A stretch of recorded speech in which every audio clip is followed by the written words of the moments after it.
Bon, René Lichtig, alors nous voici donc devant cette table où vous avez passé tellement d'années de votre vie à sauver les vieux films du patrimoine cinématographique. Bon, je pense que pour les personnes qui ne connaissent pas bien ce genre d'installation, il faudrait nous expliquer un peu où nous sommes, ce que c'est que... Eh bien, disons que c'est une salle de montage, Ouais. que c'est une table de montage qui peut, si vous voulez marcher avec le son à part, l'image à part, ou bien l'image seule, ou en 35 mm ou en 16 mm.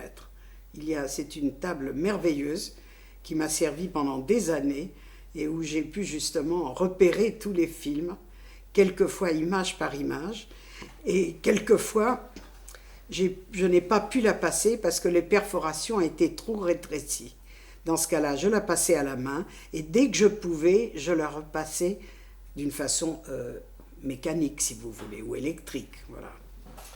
C'est ça. Donc, on fait défiler le film sur la Oui, table. Nous avons un petit écran éclairé sur lequel on voit les images du film. absolument, oui, Et on voit donc non seulement l'image, mais on voit l'état physique, l'état absolument. technique de cette image et son état de bonne ou mauvaise conservation.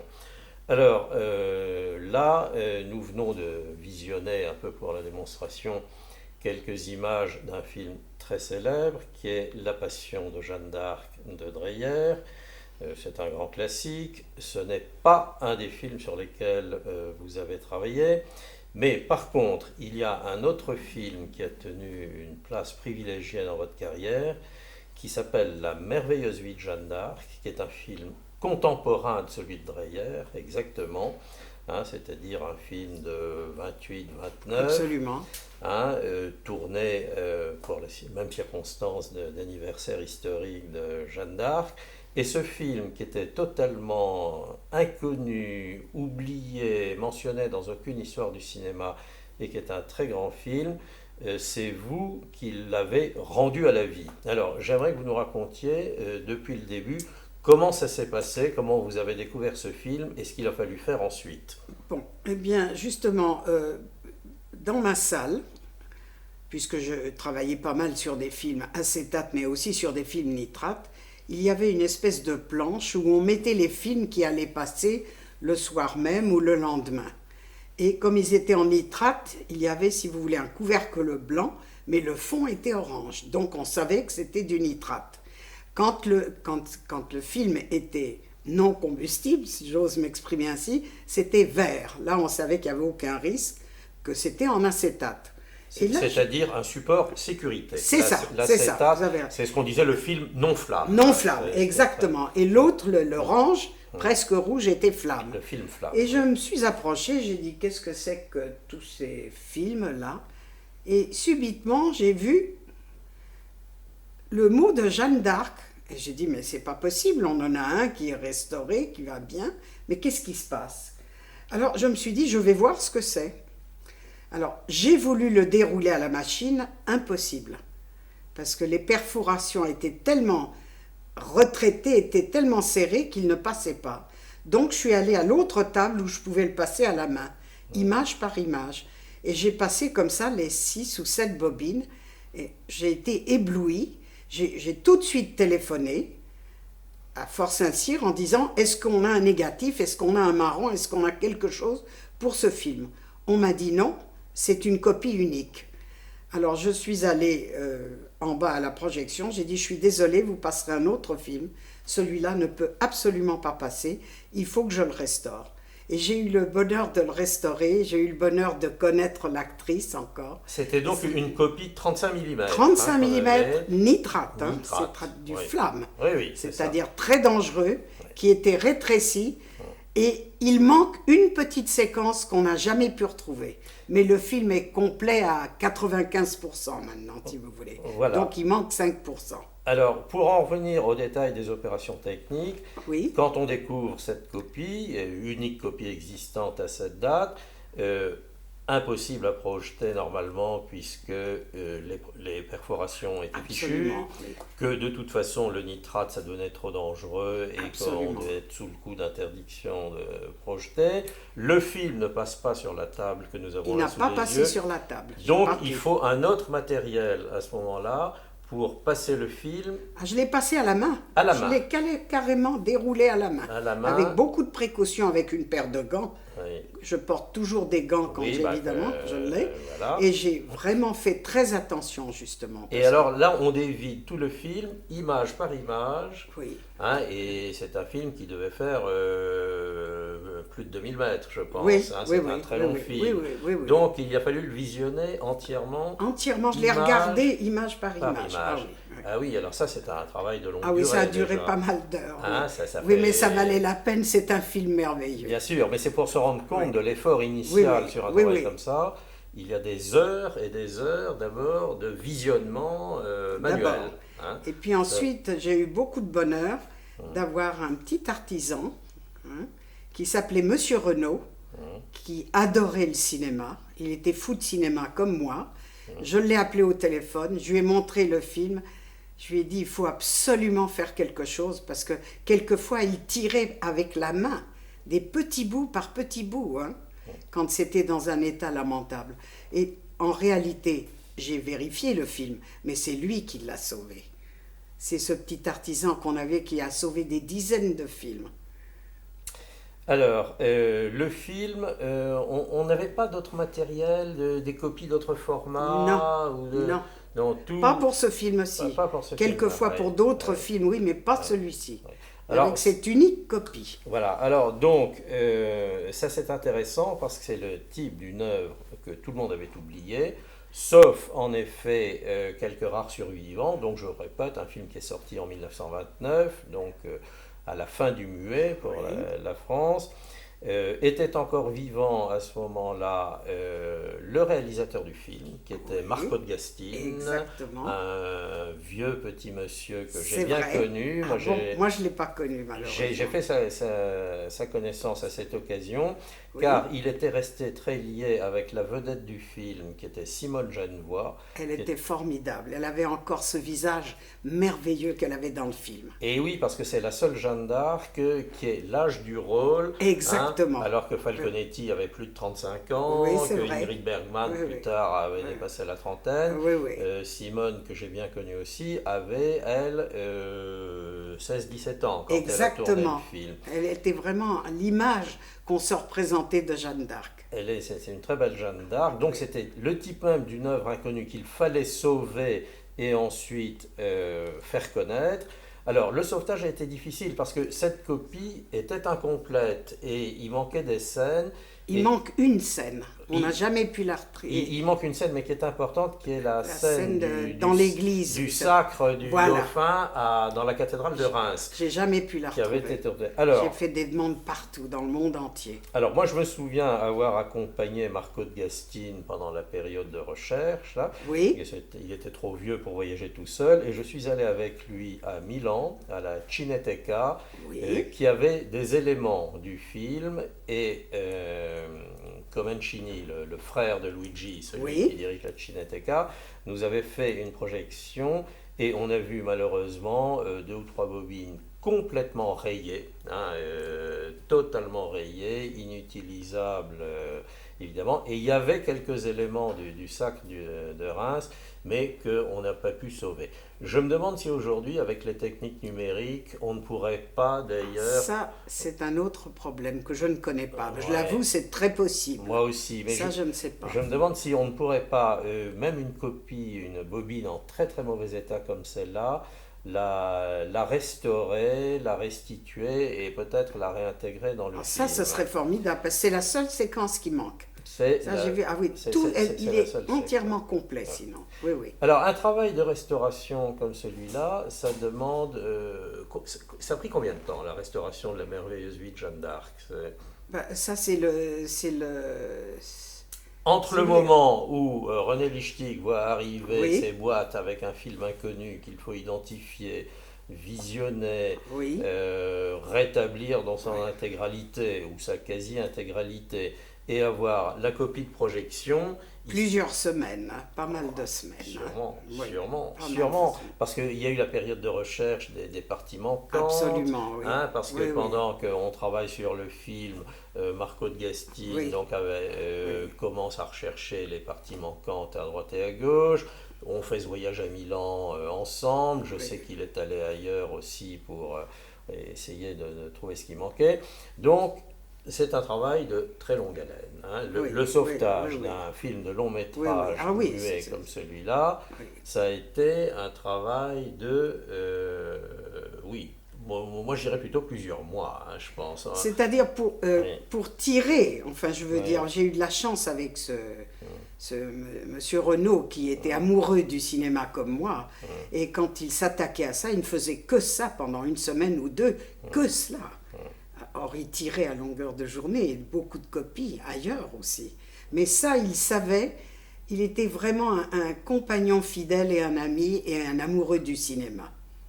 Et du cinéma muet, justement. Oui, alors là, il faut insister sur le rôle très important, en effet, de ces artisans. Mais oui, parce qu'il tirait image par image, quelquefois. Voilà, c'est ça qu'il faut bien souligner. Aussi, bien sûr. Hein, c'est un véritable artisanat d'art. Absolument. On pense toujours que les laboratoires cinéma, c'est de la grosse industrie. Non. C'est souvent vrai maintenant, d'ailleurs, dans la vie ordinaire. Mais pour ce travail de restauration, c'est un travail d'artiste, artisan, absolument. Autant que de technicien.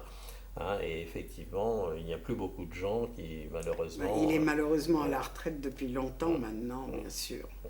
Mais il m'a aidé à sauver beaucoup de films. Et alors, pour la Jeanne d'Arc de Gastine et de Simone Jannois, est-ce qu'il n'y a pas eu une tentative de sonorisation, enfin d'accompagnement musical? D'accompagnement musical, mais qui a été, si vous voulez, fait après le film, pas pour mettre sur la bande, je ne crois pas. Pas sur la bande. Mais sur une autre bande à côté. Il est possible qu'on pouvait passer les deux bandes.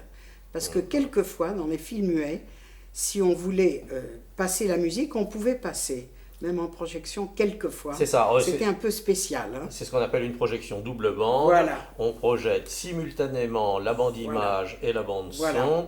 Hein, et il faut bien avoir conscience des problèmes très très délicats de synchronisme que ça pose à la projection. Chaque bobine, absolument. Il faut vraiment... Parce que là, l'image est entièrement remplie. Tandis que dans les films sonores, l'image ne remplit pas, n'est pas entièrement remplie puisqu'il y a la partie son. C'est ça. C'est ça. Donc, les films parlants. Donc si on veut mettre une bande son sur un film muet, à ce moment-là, on mord sur l'image. On peut pas, on détruit en partie l'image. Et on détruit l'image, c'est-à-dire l'œuvre dans... on la rétrécit, c'est pas normal. On atteint sa substance première, et notamment sa substance artistique, puisque chaque image est cadrée d'une façon et pas d'une autre. Bon, alors ça c'est un exemple des nombreux travaux que vous avez faits. Il y a, on en a déjà parlé précédemment, toute la production des Russes de Paris, la production Albatros, ça fait, je crois, 20 ou 30 titres, en tout cas. Au moins 30 titres. Oui, peut-être même plus de 30 titres. On en a déjà cité un certain nombre. Bon, je ne crois pas qu'on lise toutes les listes, mais il faut bien voir que rien qu'une opération comme celle-là, qui est là aussi la résurrection de tout un patrimoine méconnu, c'est un travail de plusieurs années. Hein. C'est un travail qui, lui, s'est échelonné sur, je ne sais plus, c'est 10 ans, 12 ans. Oui, mais c'est la première chose que j'ai pris en main à cause de ce souvenir que je vous avais raconté. Voilà, alors ce qu'il faudrait dire maintenant, on va faire un petit flashback, c'est comment devient-on restaurateur de films? Parce que vous étiez monteuse, mais restaurateur, c'est un autre métier. Alors, qu'est-ce que ça pose comme problème au départ? Ça pose comme... Bon, déjà, quand on est monteur ou monteuse de film, c'est déjà une avance. Hein. Vous savez ce que c'est de prendre la pellicule, de la regarder, de la passer, de la couper, et puis vous faites du montage. Donc, c'est bon. Et puis, j'ai eu de la chance d'avoir Marie Epstein avec moi.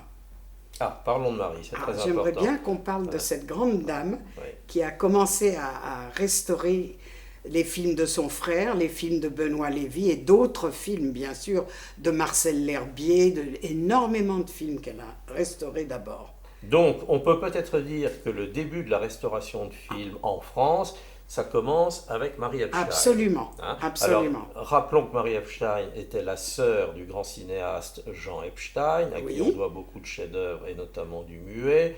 Cœur fidèle, La Belle Nivernaise, l'Auberge Rouge, Le Lion des Cœur fidèle, etc. Oui. Et elle-même cinéaste, qui a réalisé beaucoup de films avec Jean-Benoît Lévy, absolument, des muets et des parlants, au moins jusqu'à la Deuxième Guerre mondiale.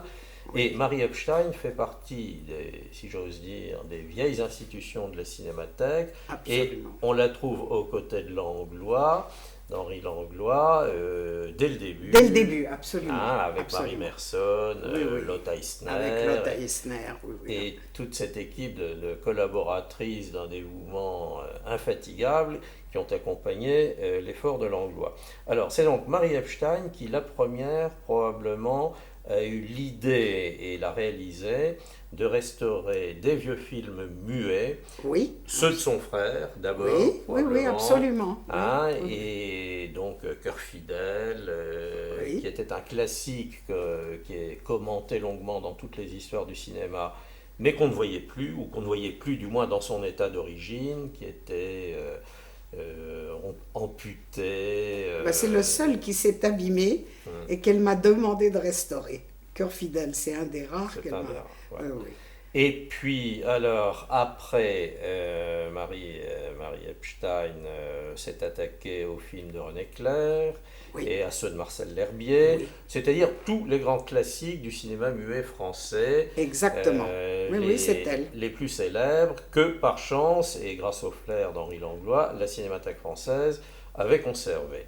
Bon, quand vous arrivez, vous, René, il y a donc déjà cette première expérience de Marie Epstein qui faisait ça, mais de façon, je dirais, encore, pas amateur, ça serait pas exact, mais enfin, par exemple, un détail vous a frappé, elle travaillait sans gants, elle ne mettait pas les fameux gants que... J'étais une maniaque, moi, voilà. Oui, bien sûr.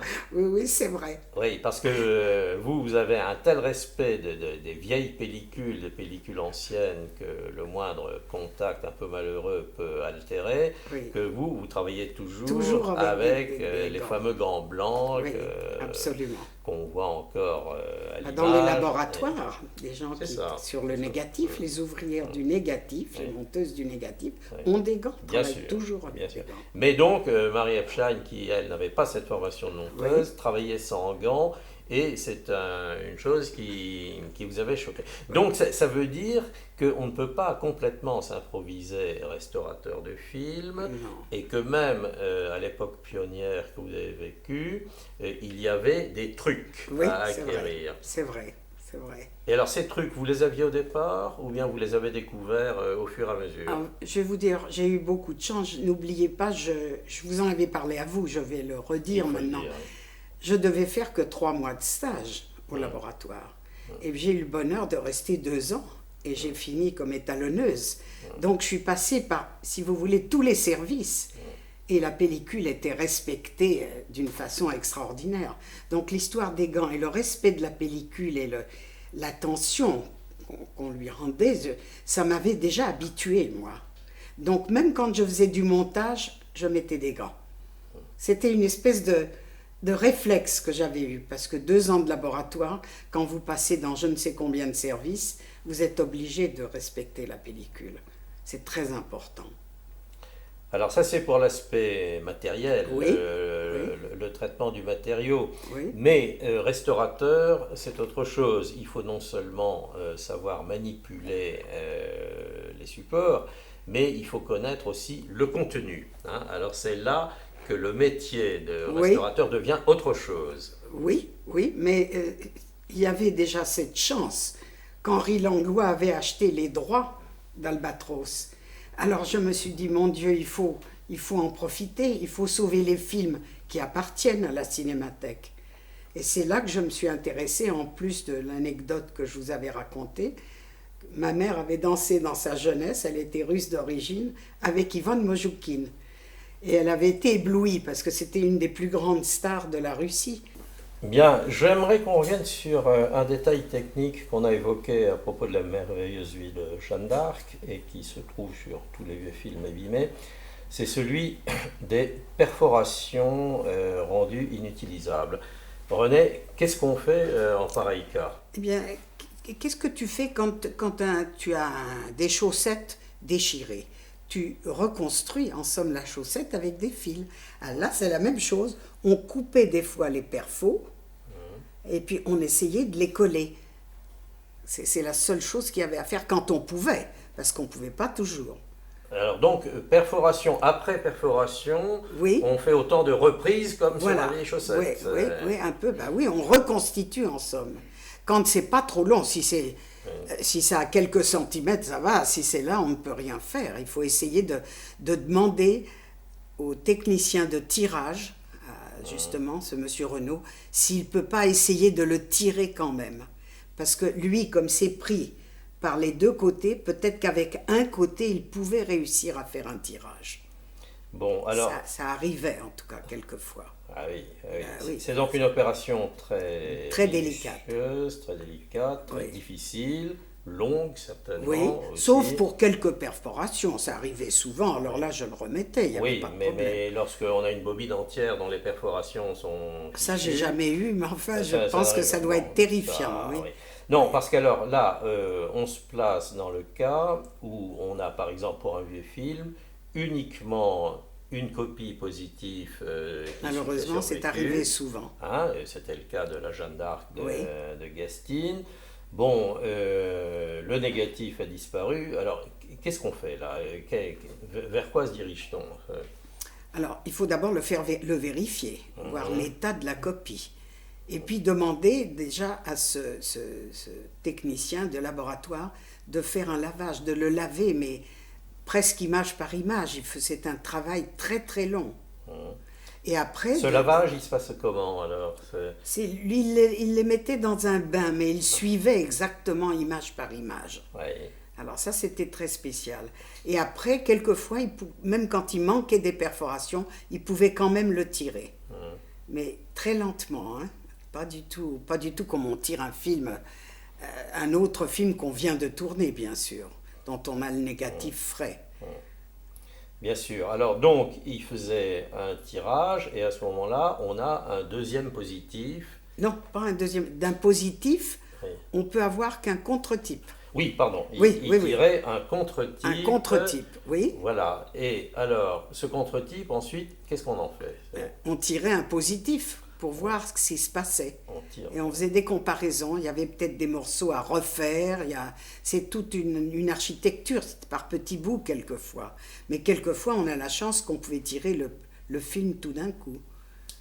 Bon. Et alors, dans le vocabulaire technique, on parle souvent aussi du marron.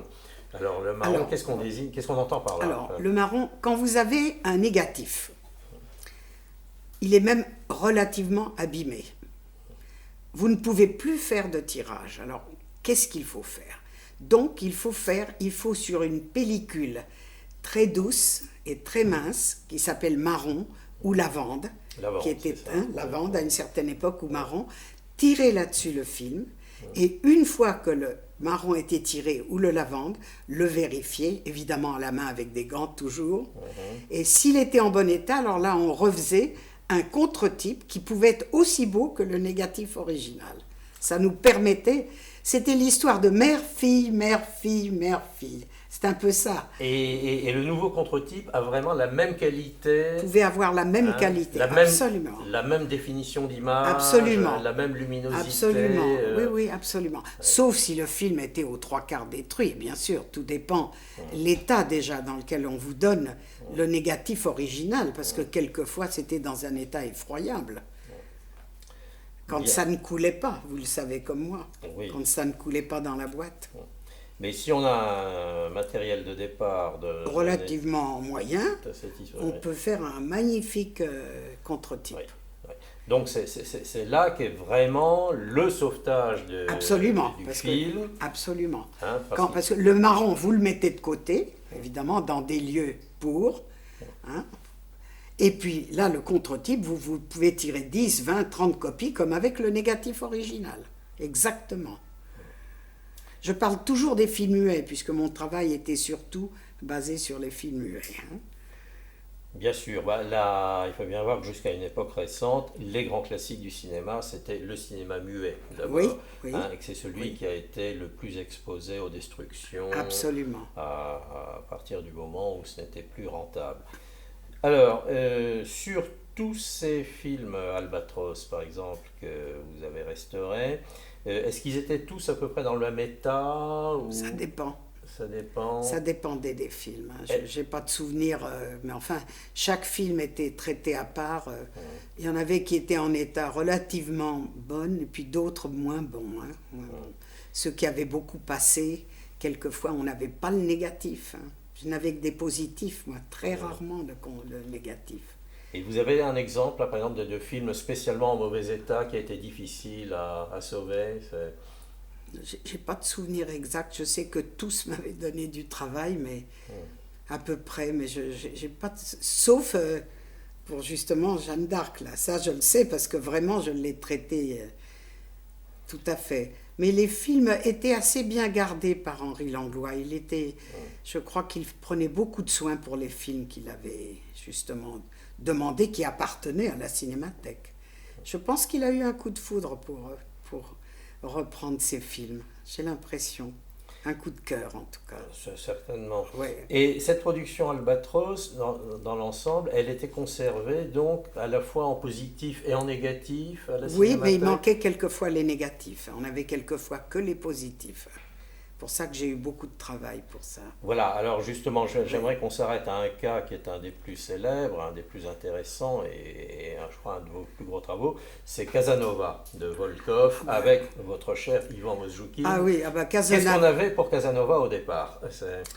Casanova, on avait des bouts de négatifs. C'était pas complet. Il a fallu que j'écrive.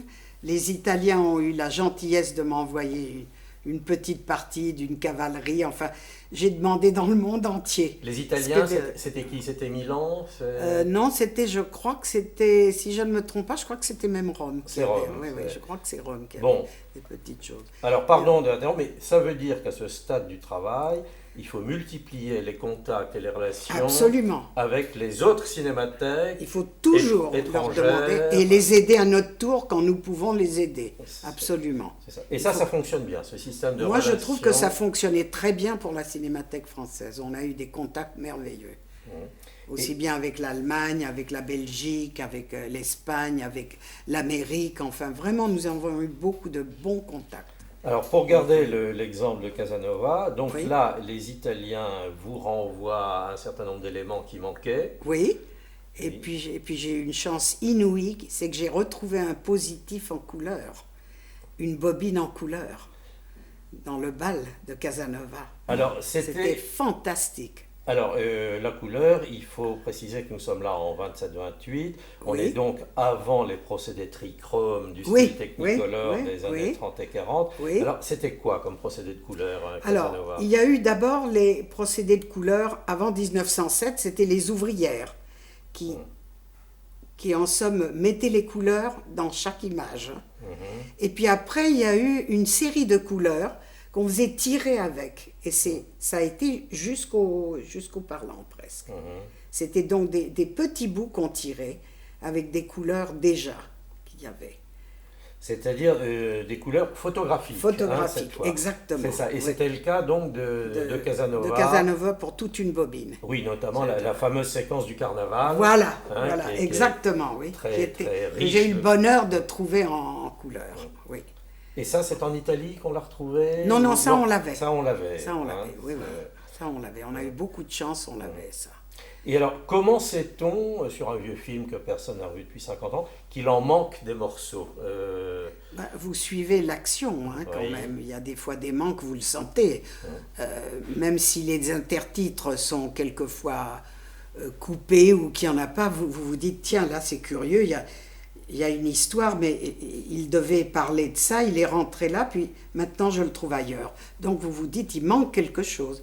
On demandait aux bibliothèques aussi qui nous ont aidés pour les titres quelquefois. J'ai écrit dans toute l'Europe et je suis allée dans toutes les bibliothèques, parce qu'il y en a une à Paris qui s'occupe de films, dans le 12e arrondissement, je crois. C'est ça.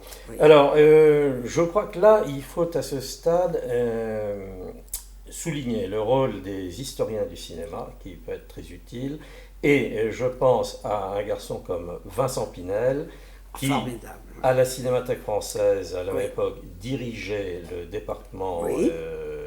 restauration. Absolument, film et restauration. Film et restauration, Oui, voilà, oui, c'était absolument. l'appellation. Et Vincent, qui est donc lui-même un très bon historien du cinéma, Très cultivé. très cultivé, qui Oui. connaît les films, Oui. était donc à même aussi d'apporter son concours. Ouais, je venais chaque fois lui demander d'abord un conseil, lui montrer le film, on en discutait ensemble, mais il m'a toujours accordé. Quand je lui ai demandé de restaurer un film, il savait ce que c'était déjà.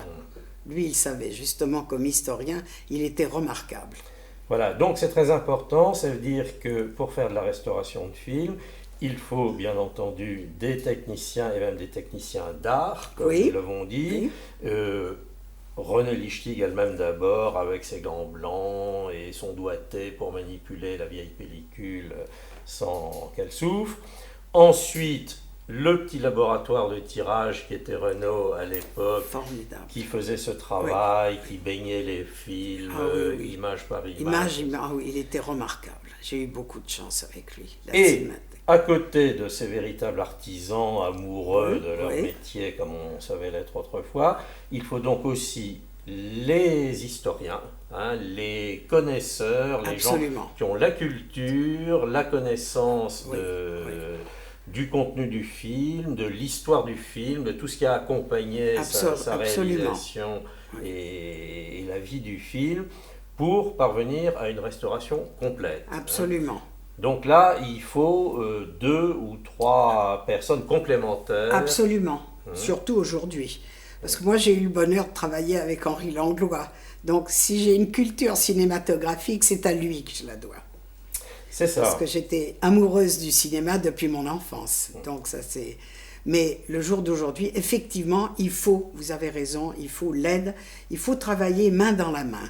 C'est ça qui est important. Voilà, c'est ce que ne savent peut-être pas très bien tous les gens qui aujourd'hui font de la restauration de films dans des organismes spécialisés. Ça, c'est très important, la culture. C'est que parce que plus on s'éloigne de la date de naissance des films, et plus les derniers survivants ont disparu. Malheureusement. Donc, Oui. à ce moment-là, il faut reconstituer. Oui.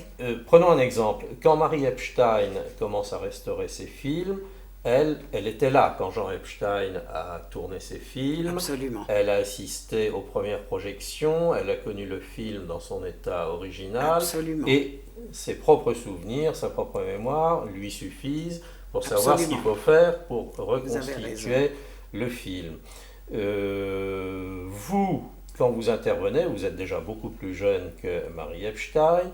En général, vous n'avez pas connu directement les gens qui ont fait les films, Non, ou c'est vrai. vous les avez connus très vieux. Comme, Très vieux, oui. Quelques-uns très âgés, c'est vrai. Voilà, et quelques survivants, comme Oui. Simone Genevoix dans Absolument. le cas de Oui, vous avez raison. la Jeanne d'Arc C'est vrai.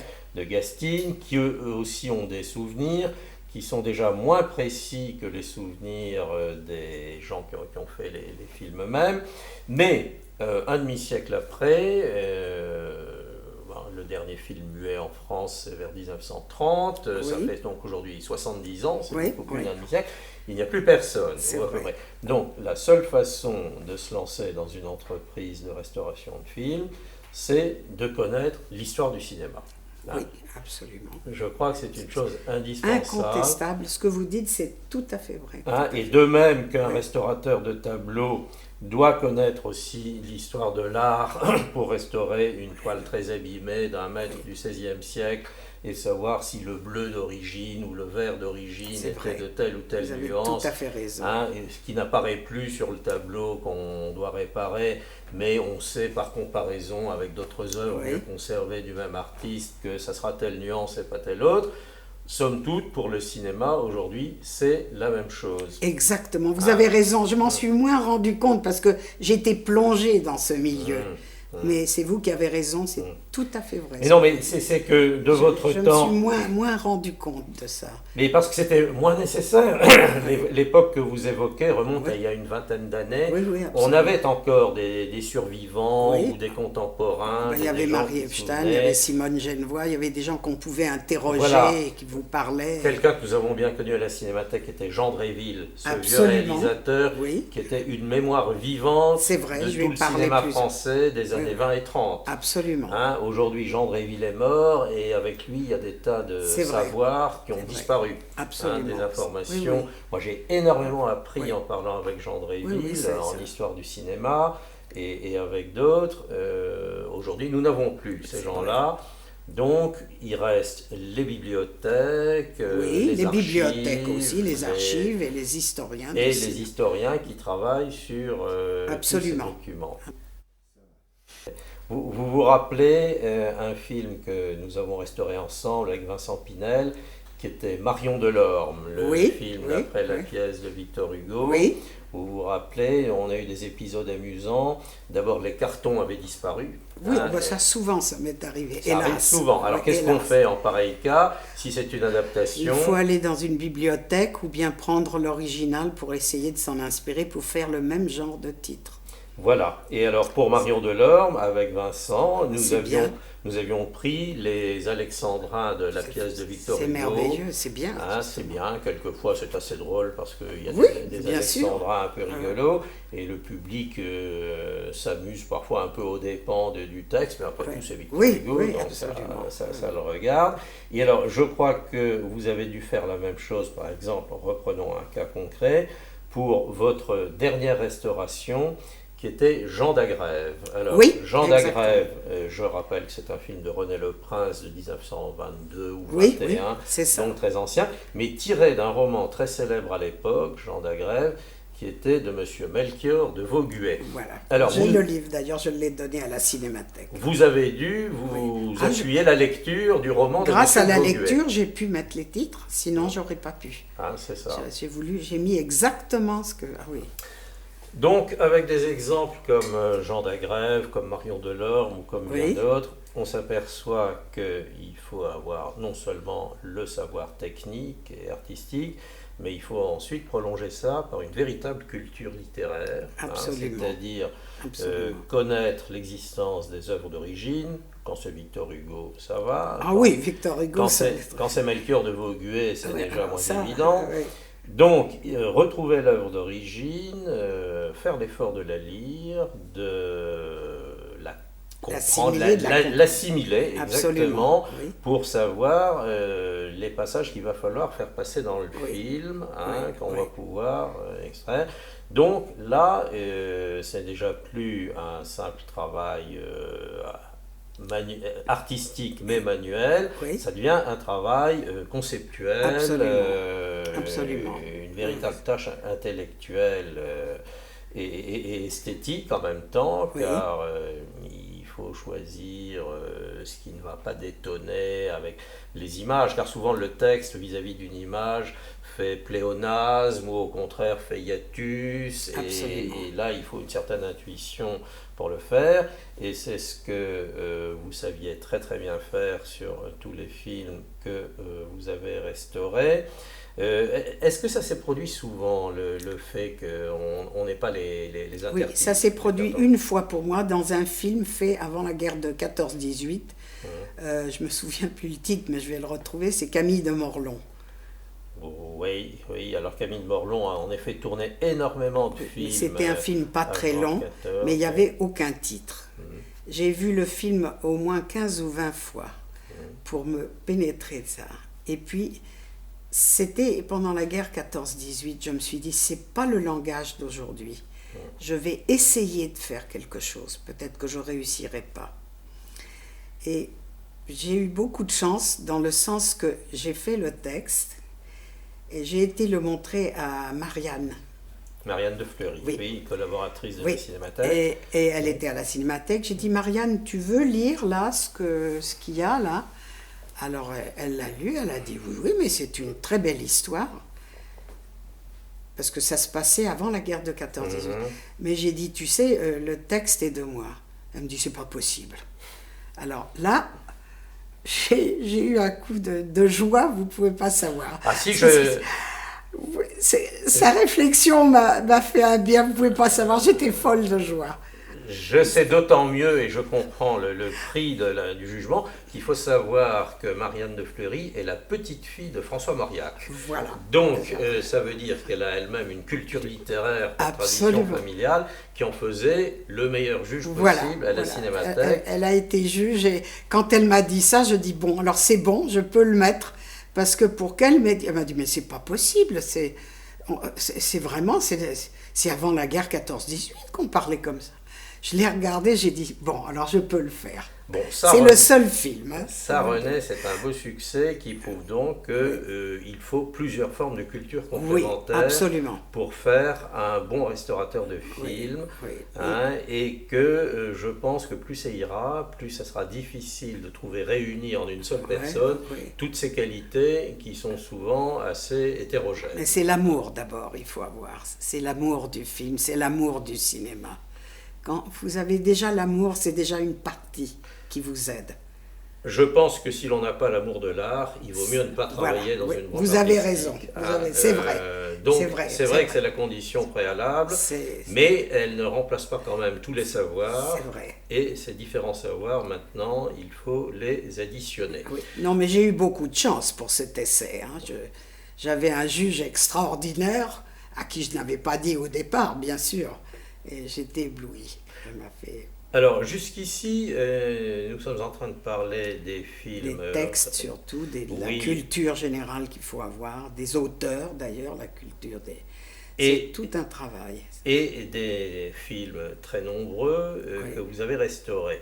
Mais il y a des cas plus tristes où la restauration n'est pas possible, et on vous apporte des boîtes où là, malheureusement, on trouve des cadavres de films. Exactement. Alors, à quoi ressemblent ces cadavres? Alors, ces cadavres, soit dans une boîte, un liquide répugnant, un peu, vous savez, un peu, je peux même pas, comme du miel, un peu, couleur marron, comme ça. Une sorte de gélatine. Voilà, une sorte de gélatine. Ou alors, ce qui m'a, moi, fait pleurer 2-3 fois dans ma vie, c'est de la poudre de café. Vous ouvrez la boîte et vous avez ce que j'appelle, moi, de la poudre de café. Alors là, j'ai pleuré 2 ou 3 fois parce que c'est fini. Là, vous ne pouvez plus rien faire. La poudre, il n'y a rien à faire. C'est fini. Ça veut dire que là, il y a... C'est le chagrin que j'ai ressenti 2-3 fois dans ma vie. Voilà. Alors donc, les films morts prennent la forme de la gélatine ou de la poudre de café. Ça vient de ce que le matériau, le support du film, se décompose. Hein. C'est une décomposition chimique, je crois. Oui, donc il n'a pas été mis dans de bonnes conditions, malheureusement, parce que ça coûtait très très cher. C'est un prix que je sais que Henri n'avait pas les moyens, malheureusement, de toujours tout sauver dans ce sens. Oui, et d'ailleurs nous savons maintenant que même dans de bonnes conditions de conservation, les pellicules continuent de se détruire elles-mêmes. C'est vrai. Hein, le nitrate, qui était le support chimique des vieux films de toute la période ancienne, jusqu'au début des années 50, le nitrate, même dans de bonnes conditions, se décompose, travaille, se défait. C'est pourquoi il faut transférer le plus rapidement possible. Le plus rapidement possible maintenant les films nitrates sur nouveaux supports. Vous avez raison, c'est ça. Qui eux-mêmes d'ailleurs n'auront pas une durée de vie illimitée. Non plus. Mais plus longue que le nitrate, plus longue, et en attendant des nouveaux supports dus aux technologies nouvelles qui là permettront peut-être des conservations de 1 siècle ou 2 siècles. J'espère de tout mon cœur. On compte beaucoup sur les disques compacts et des choses comme ça. Donc on dit que ça pourrait assurer ça serait formidable. Au minimum 1 siècle ça serait merveilleux, de vie aux œuvres. Alors qu'aujourd'hui, même sur les meilleures pellicules et dans les conditions optimales de conservation, on ne peut pas savoir combien durera. Bon, la durée des films est d'ailleurs, la durée d'existence est d'ailleurs très inégale, car ça dépend de la qualité de l'époque où on a pellicule, tourné le hein. film, absolument. C'est ça, et cette qualité varie Oui, beaucoup oui. selon les époques. Ça dépendait, il y avait des bains pour des milliers de mètres, et puis après il y avait d'autres bains. Certains peut-être étaient plus faibles ou plus forts que d'autres. Voilà. Ça aussi, c'était... Voilà, je crois que nous l'avons déjà dit, mais c'est bon de le répéter, toute la production de la période de la guerre, par exemple, où les pellicules étaient rares et rationnées, mais spécialement fragiles, parce qu'on avait des pellicules de mauvaise qualité. Quelquefois dans de mauvaises conditions aussi. Dans de mauvaises conditions, que ces copies ont été usées jusqu'à la corde par l'exploitation. Oui. Donc là, on a toute une partie du patrimoine qui est spécialement exposée à la disparition et qu'il faut... Alors, il y a une question qui se pose entre le moment où le film est complètement mort, où il devient cette espèce de gélatine un peu dégoûtante, et le moment où on peut encore le restaurer. Il y a un stade critique intermédiaire qui permet de sauver de justesse un film. Hein, je me souviens d'un exemple, Patrick Brion, que nous avons bien connu ici, et qui a fait sauver pas mal de films pour la télévision. Oui, absolument. Pour la chaîne pour laquelle il travaillait, me disait à propos, je crois, d'un film de Maurice Tourneur, une production Pathé. Celui-là, quand je l'ai demandé pour mon émission, il était temps de le sauver. 6 mois plus tard, le film aurait été mort. Donc, est-ce qu'il y a, quand on ouvre la boîte, une manière d'évaluer et de dire dans 6 mois, ce film-là sera mort? Est-ce que ça se voit? Il faut déjà le défiler à la main, voir certaines images. Il y a des fois une image sur 100 qui est attaquée. C'est comme ça qu'on voit. On dit, ça, il y a quelque chose qui ne va pas. Hein. Même si c'est tous les 10 mètres, il faut tout de suite le tirer, ça. C'est les taches qui s'agrandissent petit à petit sur chaque image. C'est-à-dire qu'elle devient transparente. Même si c'est des couleurs, ça s'en va. Alors ça, dès qu'on en voit une, il faut tout de suite sauver le film. Tout de suite tirer. C'est ça, il y a quand même un moment où on sait qu'on en est arrivé in extremis à la dernière étape. Oui, absolument. Juste avant le dernier souffle de vie, si on peut dire. Exactement. Bon, alors ça c'est très dramatique si l'on pense à l'opération baptisée Plan Nitrate, et lancée par notre ministre de la Culture il y a plus de 10 ans maintenant. Où on sait qu'il y avait des dizaines et des dizaines de milliers de mètres de films à sauver, peut-être davantage. Mais ça, il faut les vérifier tout de suite. Il faut les vérifier tout de suite. Mais ça suppose des moyens considérables que je ne suis pas sûr on ait eu immédiatement. On ne peut pas ouvrir toutes les boîtes à la fois quand on en a des milliers. Donc, ça veut dire que pendant qu'on réalise le film, l'opération, je veux dire, il y a des boîtes qui, elles, attendent leur tour d'être ouvertes, et qu'à l'intérieur de ces boîtes, il y a des films qui continuent à mourir. Ça veut dire donc que lorsque l'opération sera terminée, il y a une partie du stock qui sera mort de sa belle mort, hélas, avant qu'on ait pu intervenir. Alors ça, c'est vraiment le péril majeur qui a menacé le patrimoine cinématographique français, c'est-à-dire des années, des dizaines d'années d'inaction, de manque d'argent déjà. De manque d'argent, parce que manque d'intérêt. Aussi, vous avez raison. Parce que manque d'information des pouvoirs publics qui auraient pu débloquer les crédits, mais que personne ne s'est soucié de les vieux films, y compris quelquefois les producteurs qui voulaient récupérer des selles d'argent sur certains films. Donc on a perdu beaucoup de temps avant de prendre conscience qu'il y avait là un patrimoine artistique très précieux, très menacé. Très riche. Et quand on s'est mis au travail, ça veut dire qu'il y avait déjà des films encore vivants à ce moment-là, mais qui étaient condamnés avant la fin d'exécution du travail. Absolument. Car le plan Nitrate, si je me rappelle bien, ça a été 15 ans de calendrier prévu. Alors que si on avait voulu tout sauver immédiatement, il aurait fallu que ça soit 3 fois moins. C'est vrai. Alors, ce que j'espère, c'est que les gens qui avaient la responsabilité de ce travail ont eu le flair suffisant pour savoir quelles étaient les boîtes qu'il fallait ouvrir. Hein, parce qu'on voit quand même d'après l'état de Bien la sûr, boîte. on voit tout de suite en ouvrant la boîte. Hein, Vous voyez tout de suite, vous avez des espèces de taches de rouille un petit peu là. Vous dites ça tout de suite, il faut le défiler, il faut voir, tout de suite. Ça va plus. Oui, alors il y a un problème technique intéressant pour la conservation aussi, c'est justement celui de la nature des boîtes. Parce qu'autrefois, on conservait Oui, dans des boîtes en métal. en métal. Henri était pour ça, Henri Langlois. Voilà. Mais je peux rien dire à Alors, ce sujet, je ne sais pas. Les adversaires du métal oui. disaient oui, mais le métal ça rouille et la rouille attaque le film. Ça rouillait à l'extérieur, mais pas à l'intérieur. Voilà. Je ne crois pas, personnellement. Alors, Et ça, c'est un avis personnel. il y a eu une nouvelle école qui a dit beaucoup mieux que le métal, il y a les boîtes en plastique, parce que le plastique Oui, ça ne c'est rouille vrai. pas. Et on a transféré précipitamment des tas de films qui étaient dans de vieilles boîtes en métal excellentes, dans des boîtes en plastique qui étaient la grande mode. Et puis au bout de quelques années, on a dit finalement le plastique, ce n'est pas bien du tout, parce que à l'intérieur du plastique, le film ne respire pas. Exactement. Hein. Or, Exactement. le film a besoin de respirer. C'est ce hein. qu'Henri disait aussi. Voilà, c'est une espèce d'organisme vivant, hein, une Ouais, bobine. je suis et très très contente que vous en parliez. je crois que c'est une chose à rappeler, le film a Absolument. besoin de respirer, et dans les boîtes en plastique, qui évidemment ne rouillent pas, il y a cet inconvénient Absolument. que le film est confiné dans une atmosphère Ouais. hermétiquement close, et que le film ne respire pas. Non, Et non, c'est finalement, c'est pas meilleur pour sa conservation. Absolument. Donc, ça veut dire que quel que soit le matériau retenu pour les boîtes de conservation, de bobines, il faut périodiquement les ouvrir Voilà. pour voir. Les vérifier, Oui. leur faire prendre de l'air. Mais ça, il faut beaucoup, beaucoup d'argent. Il faut beaucoup Je le d'argent. sais.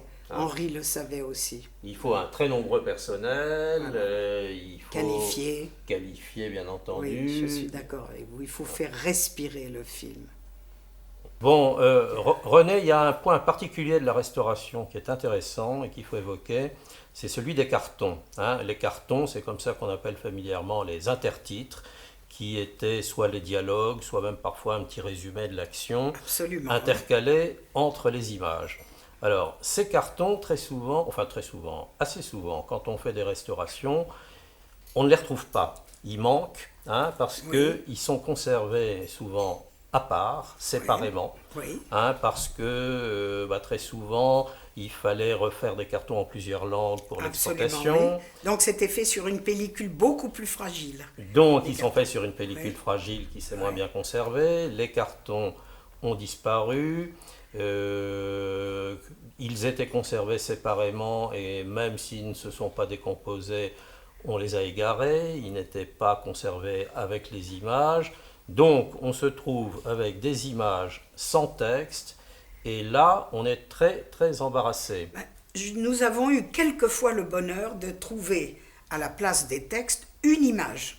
Mhm. Ça nous permettait de reconstituer le texte. C'est ça. C'était la chance. C'est ce qu'en franglais on appelle le flash title. Voilà, le flash title, oui, absolument. Ça nous a permis de reconstituer en somme tout le titre. Ça de donne mettre l'amorce du carton, C'est ça, mais ça. il y en a assez pour le reconstituer. Oui. Et donc, Quelquefois, on a eu la chance de l'avoir complet, oui, quelquefois pas. Alors, on laissait quelquefois quelques images de noir, pour Oui. montrer que le texte était là, Qu'il y mais avait qu'on ne l'avait pas, oui. voilà, c'est ça, parce Oui. que quand on n'a pas le texte d'origine, il y a un Oui. véritable problème déontologique Oui. presque. Faut-il faire un nouveau texte qui ne soit pas conforme ou... Eh bien, vous aviez parlé hier de Jean d'Agrève, donc il faut aller voir, parler aux historiens, essayer de leur demander des renseignements, voir dans les bibliothèques, pour voir les scénarios d'époque, pour avoir la sensation de comment on parlait à l'époque. C'est ça. Puisque chaque époque avait une autre manière de traiter le langage. Oui. Donc c'était... Donc il y a plusieurs façons de résoudre le problème, Absolument, oui. où on a la chance d'avoir encore les amorces, et là on Une image, simplement. Une image, voilà. Ça suffisait. Ça permet de reconstituer tous les cartons d'origine, Oui, où on n'a plus rien, mais c'est une œuvre d'après un roman, voilà. une pièce. Ou une quelque pièce chose. de théâtre. Cela vous permet de reconstituer. Alors ensemble. là, on va puiser dans Oui. l'œuvre originelle et Oui. on refait des nouveaux cartons, mais qui sont dans l'esprit de ce Dans que- l'esprit du livre Ouais. ou de la pièce de théâtre, bien Voilà. sûr. Ou alors d'autres fois on n'a rien du tout, c'est un scénario original dont on a perdu la trace. Oui, Alors on a évoqué un exemple là d'un film de Camille de Morlon dont oui, vous aviez j'ai eu de la réécrit chance. Oui, oui, mais vous-même. c'est un hasard. Voilà, mais Oui. ça c'est rarissime. C'est très rare, oui. Et C'est la donc- seule fois où je l'ai fait, d'ailleurs. Voilà, et il y a Oui. sinon des cas embarrassants où on n'a rien du tout, on n'ose Malheureusement, pas oui. se substituer à un auteur dont Oui. on ignore les Absolument. intentions. Et donc on a quand même des films aujourd'hui dont on a les images, mais Mais pas, pas les titres, oui. pas Alors- les intertitres. Alors moi, je hein, crois que c'est- on doit s'adresser à des écrivains ou à des gens qui ont l'habitude, qui même écrivent les sous-titres. Oui, Des gens qui ont une espèce de... oui. C'est un problème. Hein. C'est un problème, Parce c'est que vrai. là, on fait Oui. une restauration à Oui. la Viollet-le-Duc, si Oui, j'ose dire. oui. C'est qu'on réinvente une pièce disparue, Exactement, oui. un morceau d'architecture du film Eh oui, je qu'on ne l'ai n'a fait plus. qu'une fois, hein, ça je vous ai dit pour un Et- film de Camille de Morlon. Oui, c'est tout un Ça, débat. C'est tout un débat qu'il hein, faut revoir. où l'on est un fétichiste de l'œuvre originale et on dit Oui. bon, les cartons sont perdus, on les a pas. Ou au contraire, on se dit il faut que le film puisse être montré aujourd'hui quand même, puisqu'il n'y Oui. a pas de carton, on va en refaire un minimum, Oui, qu'on oui, puisse oui, c'est suivre vrai. l'intrigue, Je crois que qu'on c'est puisse important. comprendre Oui. l'histoire.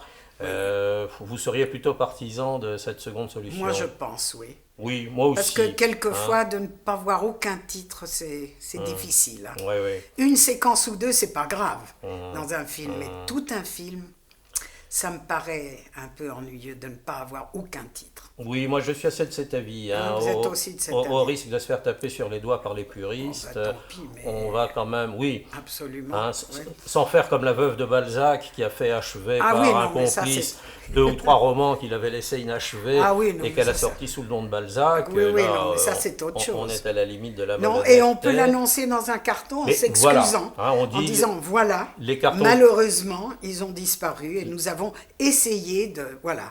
On l'explique au public. Très bien. On est honnête. Donc là, il n'y a pas de malhonnêteté Non, et moi, on je peut crois. rendre quand même plus lisible Absolument. une œuvre ancienne qui sans ça serait Absolument. perdue pour tout le monde. Absolument. Bon, eh ben, je crois que Hein, vous êtes d'accord jusqu'à avec nouvel moi, ordre, d'ailleurs. Oui. disons qu'il faudra résoudre dans ce sens Voilà. le problème des cartons perdus. Voilà, c'est ça. Et on peut quelquefois faire venir une copie de l'étranger et traduire les titres si eux, ils ont un titre. Également. Ça m'est arrivé aussi. Ah ben ça, si c'est- vous avez une copie qui vient d'Allemagne, qui a des titres, vous leur demandez et qui vous envoie, vous faites traduire les titres. Ça peut arriver aussi, ça. Vous- Eux, ils ont les titres, Ah, vous ne l'avez pas. Vous avez fait Une ça fois, j'ai fait Ah ça. bon, c'était sur quel film ça, Plus, ça. Ouais. Je sais que, mais j'ai fait Ouais. traduire des titres. Mais je veux dire ça parce que ça peut arriver.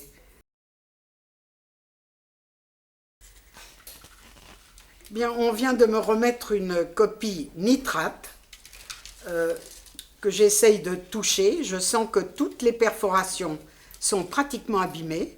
Je pense qu'elles n'ont même pas l'écart nécessaire.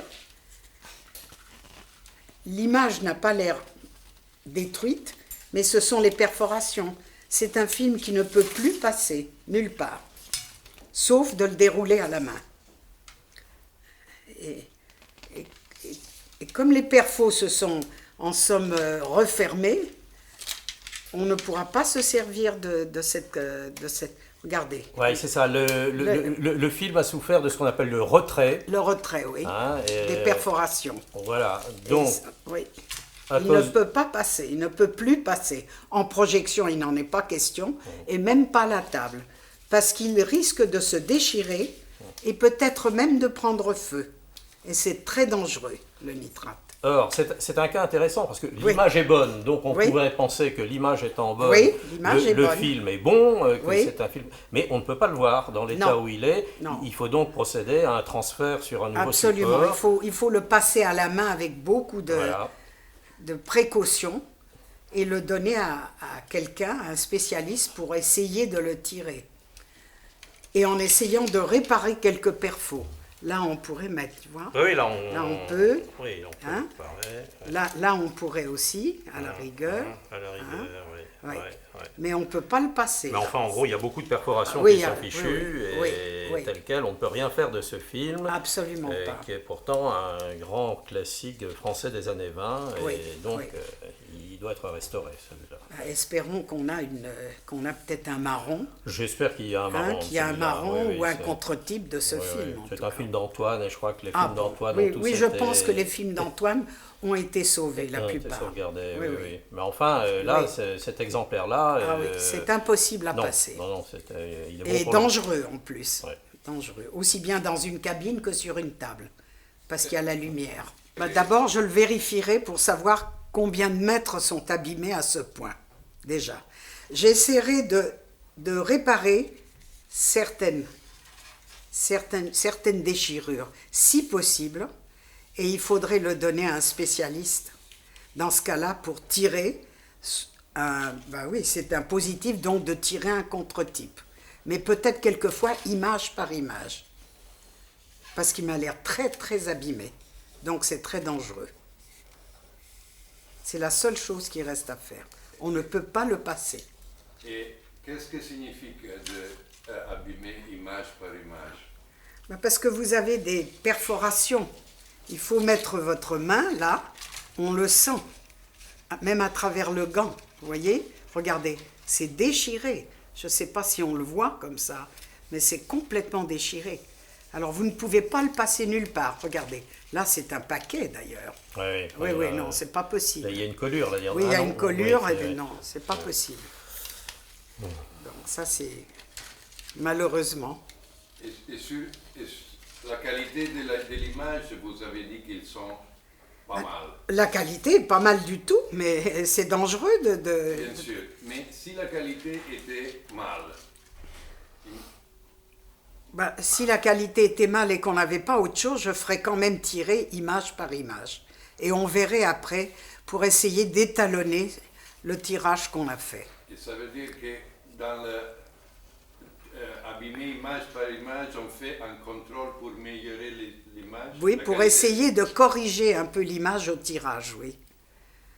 dans une même, avec une homogénéité d'image. Oui, on peut essayer. Je n'ai pas dit qu'on arriverait, mais on peut essayer. Parce que là, l'image est belle. Là, l'image est belle. Hein, l'image est très belle, là. Ah oui, là, l'image elle n'est pas du tout déformée. Seulement, il y a des déchirures partout. Regardez, il y a des déchirures partout. On le sent même au doigt. Vous pouvez vous blesser en le déroulant. C'est très dangereux, ça. Ça, il faut le voir vraiment à la main, image par image, en douceur, sur une table. Et là, décider si ça vaut la peine. Si on n'a rien d'autre, ça vaut toujours la peine de sauver.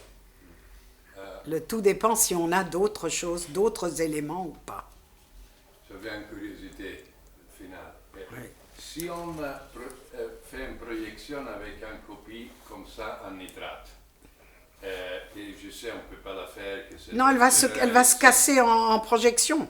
Vous allez mettre le feu avec ça. En termes de qualité, en termes de caractéristiques d'image sur l'écran, Oui. entre la copie en nitrate originale et un nouveau négatif et un nouveau positif.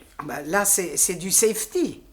Bien sûr, Vous mettez de la lumière sur chaque plan, c'est un travail, ça. si. C'est un travail d'étalonnage. C'est le laboratoire qui doit faire ça.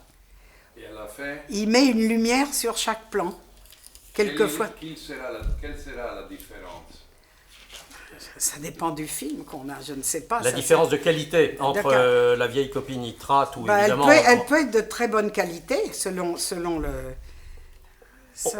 On peut obtenir aujourd'hui des équivalences surtout aujourd'hui, oui. assez satisfaisantes. Absolument. Très satisfaisantes. Absolument.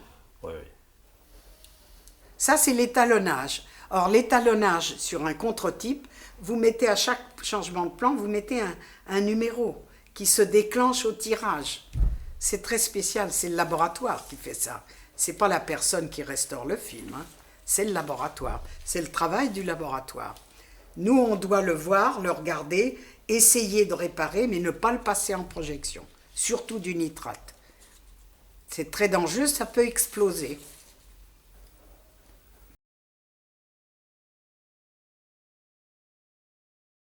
Je rappelle que l'essentiel des titres traités par René recouvre la période des années 20, c'est-à-dire ce qu'on appelait l'âge classique ou l'âge d'or du cinéma muet, puisque en France, comme dans beaucoup de pays, en 29, le cinéma muet va disparaître. Alors voici quelques-uns de ces titres, les principaux au moins.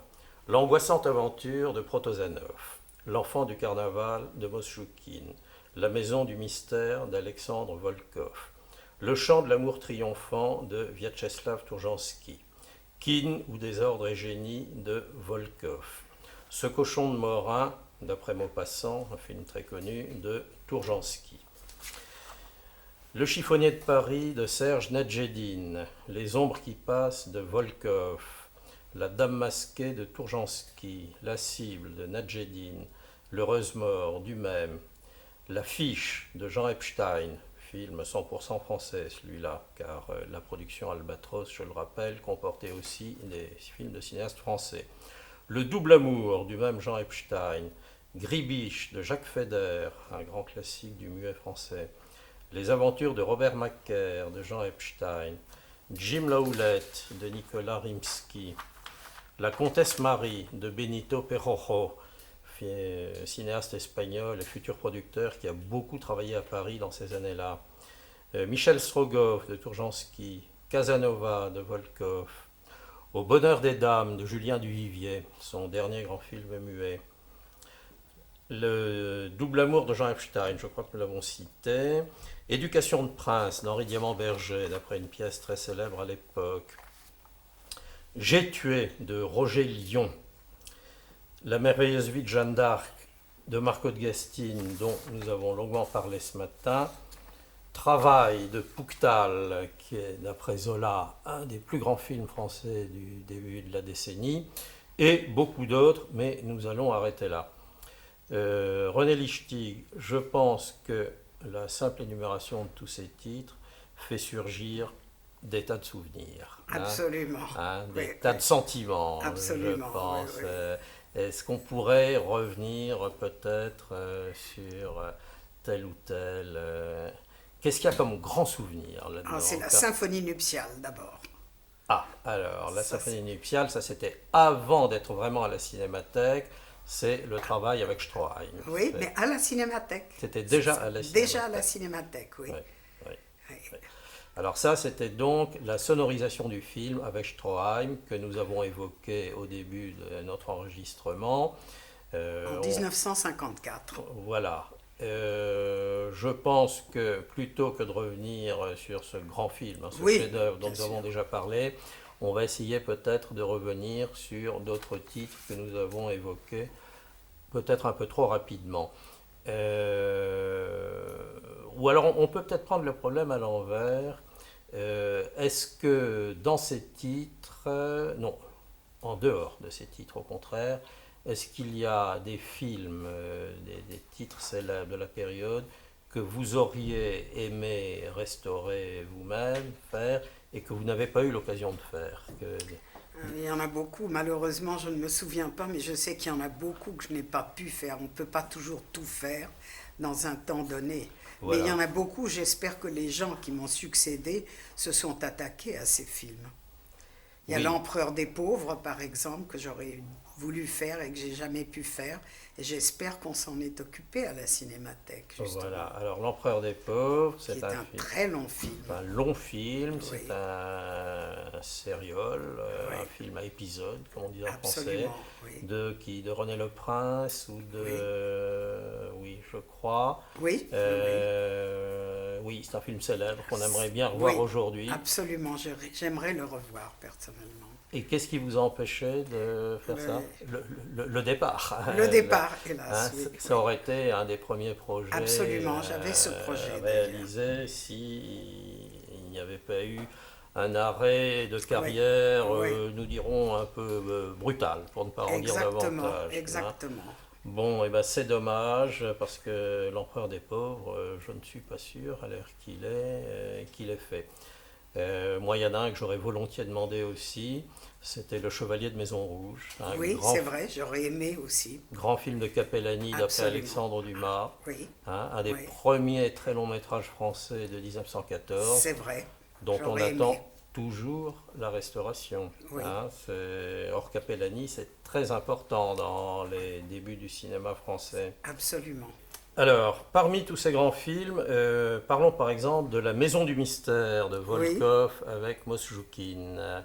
Un grand souvenir? Un très grand souvenir parce qu'il y avait beaucoup de bobines. Oui. C'était extraordinaire et que tout était en bon état en plus. J'ai eu beaucoup de chance. Donc une restauration facile. Facile. Hein, oui, agréable. Oui, oui. Il y avait ce cher Mosjoukine qui était dedans, donc le bonheur Comme parfait. toujours, oui, oui. Hein, et je crois qu'il y avait aussi Simone Genevoix en petite fille. Oui, c'est exact. Dans un de ses premiers C'est rôles. exact, oui, oui. Hein, Je me souviens que ça m'avait beaucoup ému. C'est donc aussi Oui. un plaisir. Ça, c'était vers le début ou vers la fin de vos travaux à la Cinémathèque, la Maison du C'était, Mystère? disons, au milieu à peu près, parce que c'est toute ouais. la partie, justement, des Russes à Paris. Ouais, ouais. Et dans les tout premiers, alors, il y aurait quoi là, Dans les tout premiers, c'était d'abord ceux que vous avez cités, d'Ivan Mosjoukine, d'abord. Ouais. Il y en a un, il a fait, lui, la mise en scène. Hein. Mhm. Donc celle-ci... Hein. C'est l'Enfant du Carnaval? Ah oui, l'Enfant du Carnaval, ça m'avait beaucoup ému parce que c'est lui qui a fait la mise en scène. Oui, il y en a 2 ou 3 qui Oui, sont mis en scène. Je ne sais par pas lui. si Keane, il ne l'a pas fait aussi. Si, voilà. Keane, Keane m'a beaucoup ému aussi. Keane, c'est lui avec Volkov. Avec hein, Volkov, je oui, c'est crois ça. bien. Parce que Marie avait commencé à le restaurer, et puis je crois que, je sais pas, un événement l'a empêché de continuer. Et c'est là que j'ai repris Keane, justement. Ouais. Il y avait des scènes qui manquaient que j'ai retrouvées, que j'ai eu la chance de retrouver. Ah, et alors comment est-ce qu'on retrouve des scènes de Keane? C'était là dans le négatif et ça n'avait pas été tiré, c'était pas au bon emplacement, si Ah, vous voulez. d'accord. Donc là, on avait le négatif. Oui, oui. On a refait un tirage. Oui, absolument, et je l'ai placé dans le bon endroit. Et là, on a donc Oui, redécouvert l'intégralité du film. Absolument. C'est arrivé souvent, ce genre d'incident? C'est là arrivé quelques fois. Oui. Oui. Il y a d'autres exemples là, de... Je n'ai pas là Non, en souvenir. Oui, non. Pas de souvenir d'incidents spécialement difficiles sur tel ou tel ou... Non, il y a des films où j'ai passé beaucoup de temps, mais ça c'est des films assez longs, mais il faut que je prépare une liste, c'est de ma faute. Hein. Oui, Parce que oui. la mémoire s'efface petit à petit, il faut toujours le marquer pour se rappeler certaines choses. Un film comme L'Angoissante Aventure, par exemple, ça n'a pas dû être tellement facile, parce que je le connais, c'est un film assez décousu. Ça. Très décousu, mais c'est pour ça que ça m'a passionné d'ailleurs. Il était dans tous les sens, hein. Il a fallu reconstituer l'histoire. Hein. Oui. Oui. Oui, parce que si je me rappelle, c'est ce film qui a été tourné pendant l'émigration Exactement. de la troupe, qui est donc partie de Crimée, ou même avant, je ne sais plus. Oui, pour un port français, je crois. C'est ça, et qui a dû aboutir à Marseille. C'est cela, oui. Et puis ensuite, le film s'est terminé à Paris. Oui, et ça m'a passionné, justement. Donc, le tournage avait lieu en même temps un peu chaotique. Oui, c'est ça. Et ça, j'étais très heureuse de le reconstituer entièrement, justement. Et il n'y a pas eu trop de difficultés, là, non. Non, mais grâce aux livres sur le cinéma, qui ont paru, attention, il faut aussi... redonner à César ce qui appartient à César. Ce livre m'a beaucoup aidé de 1918 à 1930, parce qu'on racontait l'histoire. Il y avait un résumé de l'histoire dans ce livre, de tous les films muets. Hein. Ce livre, c'est le célèbre catalogue de Raymond Chira, voilà. je crois. Il m'a beaucoup aidé, je le remercie du fond du cœur. Oui, donc, beaucoup. Chira est un très bon historien du cinéma. Voilà, exactement. Et ce catalogue, ce livre... m'a beaucoup aidé pour l'histoire, la suite de l'histoire. Oui, sûrement, c'est un des livres les plus utiles. Absolument, absolument. Et notamment pour des archivistes. Pour tous les archivistes, c'est un livre précieux. Oui. Oui. Il y a plusieurs livres comme ça qui vont même sur le parlant et tout ça. Et c'est très important de consulter ces livres. Alors, Keane ou Désordre et génie, ça c'est encore Mosjoukine. Oui. C'est d'après la pièce célèbre d'Alexandre Dumas qui a été reprise avec Pierre Brasseur bien des années après. Oui. Je crois que c'est un très grand film. Très grand film. Et Mosjoukine est sublime dedans. Oui. Celui-là, je crois qu'il était assez bien conservé. Il était pas mal conservé. Il avait, Marie Epstein avait commencé à le monter. Oui. Et puis, je ne sais pas ce qui s'est passé, elle l'a laissé en cours de route. Donc, je l'ai repris. Et je vous ai dit, j'ai trouvé dans le désordre, si vous voulez, certains plans que j'ai remis dans l'ordre. Les dialogues étaient là, j'ai eu beaucoup de chance parce qu'en général, dans les films muets comme ça, vous aviez une image où il y avait le texte. Oui. Et ça sauvait tout. Donc on faisait tirer, si vous voulez, le texte à part qu'on mettait dedans, bien sûr. Et pour celui-là, c'était le cas. Oui, C'est oui. grâce au texte Oui, oui, donc, oui. qui a joué un peu le rôle de fil conducteur Voilà. qu'on a pu le reconstituer. Oui, oui, oui. Oui. Les ombres qui passent de Volkov encore. C'est un très beau film aussi. Oui. Ah, oui. Je ne l'ai pas vu celui-là. Vous ne l'avez pas vu Bien conservé aussi. Très bien donc, conservé. Oui, oui. oui. Donc une restauration sans problème. Oui, oui, absolument. Sans problème particulier. Oui. Bon, les films de Jean Epstein que vous avez restaurés, l'affiche, le double amour, Oui. Robert Macaire, pourquoi est-ce que c'est pas Marie qui les a... Je ne sais pas. Je lui ai demandé, j'ai trouvé ces films non restaurés et je lui ai demandé, Marie, est-ce que vous voulez les restaurer? Elle me dit non, j'ai pas envie. J'ai dit, est-ce que vous m'autorisez à la restaurer? Elle m'a dit, bien sûr. Donc il y a eu quelquefois des textes retournés qu'il a fallu mettre dans l'ordre. Hein. C'est arrivé quelquefois, oui. Oui. Oui. Qu'est-ce qui fait que les textes comme je ça sais pas. se déplacent? Je ne sais pas. Ça, j'avoue que je l'ai vu, je lui en ai parlé, je lui ai toujours montré les films. Celui qui l'a le plus ému et qui m'a fait plaisir, c'est Cœur fidèle. Parce qu'il y avait des plans qui n'étaient pas dans la copie et qui étaient dans le négatif. Donc je les ai remis à leur place, mais je l'ai montré à Marie Epstein, puisque c'était le film de son frère. Et elle m'a dit, c'est parfait, c'est dans l'ordre, vous avez remonté ce qu'il fallait, c'est très bon. Elle vous a écrit à ce sujet une très belle lettre dont on lira quelques lignes tout à l'heure, parce que c'est un document, compte tenu de la personnalité de Marie Epstein, qui était une grande dame du cinéma français. Très grande dame, oui. Les aventures de Robert Macaire, ça, c'est un film qui lui a moins plu.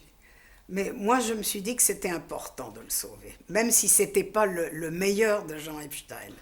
Oui, là, moi, je me permets de penser que Marie avait un peu tort et qu'elle avait un point de vue de puriste, exagéré. Quelquefois pour certains films, c'est vrai. Parce que Robert Macaire est un film plein de mouvements, plein d'actions, très drôle. Là encore, on repense à Pierre Brasseur. Oui, mais j'ai l'impression qu'elle n'en avait absolument pas envie. Alors je lui avais demandé l'autorisation, elle m'a dit bien sûr, et je l'ai... Et là, j'ai l'impression que le film devait être assez bien conservé aussi. Oui, absolument. Car la restauration est magnifique. Oui, elle était très simple, il n'y a pas eu de grands problèmes en tout cas. On a des images de toute beauté. Oui, absolument.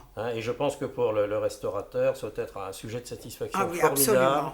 Après avoir fait ce travail. De voir ce film, de faire revivre un film qui paraissait un peu mort puisque personne s'en était occupé et que Marie n'avait pas très envie, je ne sais pas, c'est rare, mais elle n'avait pas très envie, bien que ce soit un film de son frère. Oui, mais parce qu'elle était plus royaliste que le roi. Voilà, exactement. Très exigeante pour l'œuvre de son frère. Absolument. Elle aurait voulu ne retenir que les 4 ou 5 chefs-d'œuvre le Lion des Mongols, enfin certains... Cœur fidèle, La Belle Livernaise, et puis les autres, elle les dédaignait un peu. Oui, c'est vrai. Heureusement que vous étiez là, René, parce que... oui, mais moi, il me semblait merveilleux, ces films, alors... Mais elle m'a donné l'autorisation. Bien sûr. C'était les films de son Bien frère. Sûr, mais elle ne l'aurait pas fait elle-même. Non. Donc là, c'est un point très important. Ça prouve qu'il faut que le restaurateur évacue toute appréciation subjective. Voilà, absolument. Ou du moins trop subjective. C'est vrai. Parce que là, Marie faisait des choix dans l'œuvre de son frère. Or, quand on a un cinéaste comme Jean Epstein dans la famille, il est évident qu'il faut tout garder. Tout. Moi, je trouvais qu'il fallait... Même si les films paraissaient moins bons, il faut tout garder, l'œuvre d'un metteur en scène. Même une œuvre mineure de Jean Epstein, c'est plus important que n'importe quelle œuvre d'un cinéaste secondaire. Donc ça, c'est un point capital qui doit inspirer l'action du restaurateur.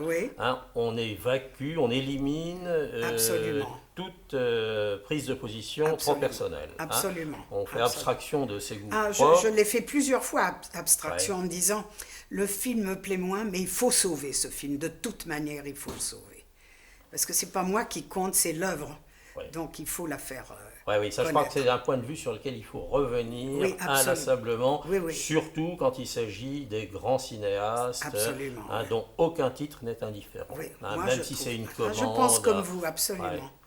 Moi j'ai vu ça à propos d'un film de René Clair, qui est La Proie du Mort, qui est aussi une production Albatros d'ailleurs, et sa veuve, Bronia, notre grande amie, détestait ce film. Elle lui dit non, ça c'est un film que René a fait parce qu'on avait besoin d'argent à ce moment-là, mais c'est une pure commande, et il est évident que 50 ans après, La Pure Commande devient un film passionnant. Moi je l'aurais sauvé de toute manière. Une curiosité qu'il fallait sauver. Absolument. Alors si on avait eu besoin de l'autorisation de la veuve de René, le film probablement aurait disparu. Elle n'aurait pas donné. Donc là, un obstacle très particulier. Il faut éviter parfois les jugements des ayants droit trop vigilants, trop difficiles. Et donc pour Jean Epstein, ça a été une difficulté. Quittons Jean Epstein et là je tombe sur Jacques Feder, Gribiche. Encore un grand titre. Très grand titre, mais là j'ai éprouvé beaucoup de joie parce qu'elle a sauvé plusieurs Jacques Feder, Marie Epstein. Je ne sais pas pourquoi elle n'a pas sauvé celui-là, peut-être qu'elle n'a pas pu, qu'elle n'a pas eu le temps, mais... Et alors il y en a un autre, Jacques Feder, dont il faut bien voir qu'on ne l'a toujours pas retrouvé à l'heure qu'il est, qui est une perte capitale, c'est Thérèse Raquin. Mais je ne l'ai pas trouvé, je l'ai cherché, Thérèse Raquin, parce que j'avais entendu parler, je connaissais, j'avais lu le sujet, mais je ne l'ai jamais trouvé. Thérèse Raquin est probablement un des chefs-d'œuvre de la période muette. Je suis d'accord avec vous, mais je n'ai pas trouvé. C'est une grande coproduction franco-allemande tournée à Berlin avec une belle distribution. J'ai jamais pu le trouver. Ça prouve donc qu'aujourd'hui, malgré tous les efforts faits, il y a encore des films perdus. Absolument. Que le patrimoine malheureusement, très incomplet. Ça, j'y avais pensé, mais je n'ai pas pu le trouver. Et oui, on a Gribiche et on est content. On a Visage d'enfant qui a dû être restauré par Marie, je pense, qui est aussi un chef-d'œuvre de Feder. Mais on n'a toujours pas Thérèse Raquin. Je vous rappelle qu'avec Vincent Pinel, on se disait mais il faut retrouver Thérèse Raquin. Et on n'a pas retrouvé Thérèse Raquin. Bon, on le retrouvera peut-être un jour. J'espère de tout mon cœur. Peut-être en Allemagne, peut-être en Espagne, peut-être en Amérique du Sud. Il y a pas mal de vieux films, vous savez. Il faudrait avoir des relations avec ces gens-là. Il faudrait essayer. Comme l'Argentine. Elle a pas mal de films en Argentine. Je suis sûre qu'il y a des vieux films français. On va lancer un appel. J'en suis sûre, ça. Aux archives sud-américaines. Absolument. En leur demandant, qu'ils puissent nous aider, qu'ils aient la gentillesse de nous aider. Alors, autre film tout à fait contemporain, également d'après Zola, et je crois aussi coproduit avec l'Allemagne, c'est Au bonheur des dames de Julien Duvivier. Ah oui, ça, c'est un film merveilleux. Alors, film longtemps considéré comme disparu. Oui, mais je l'ai trouvé j'ai trouvé qu'une copie positive. Il n'y avait pas de négatif. Il n'y avait pas de négatif. Pas de négatif. J'ai fait tout de suite tirer un contre-type nettoyé, avec beaucoup de douceur, toujours par Monsieur Renaud, je vous l'ai dit. Et on l'a fait tirer, il n'y avait pas de négatif, il n'y avait pas de marron. Et on a tout de suite fait tirer un contre-type pour sauver ce film. Sinon, il aurait été perdu. C'était en nitrate, il était perdu. Oui, donc là, c'est le type même de l'intervention presque in extremis. Le nitrate, à la date où ça a été fait, n'aurait pas duré très longtemps. Et la copie était en bon état? Très bon état. Très bon état. Mais vous oubliez les souvenirs d'une petite fille. Oui. Eh bien, en tant que petite fille, maman m'emmenait souvent aux Galeries Lafayette, où il y avait un immense escalier, quand j'étais petite fille. Et dans ce film que j'ai vu, j'ai dit, mais l'escalier est dans le film. Il n'est plus maintenant. Il a disparu. Et c'est ce qui m'a, si vous voulez, décidé à le sauver.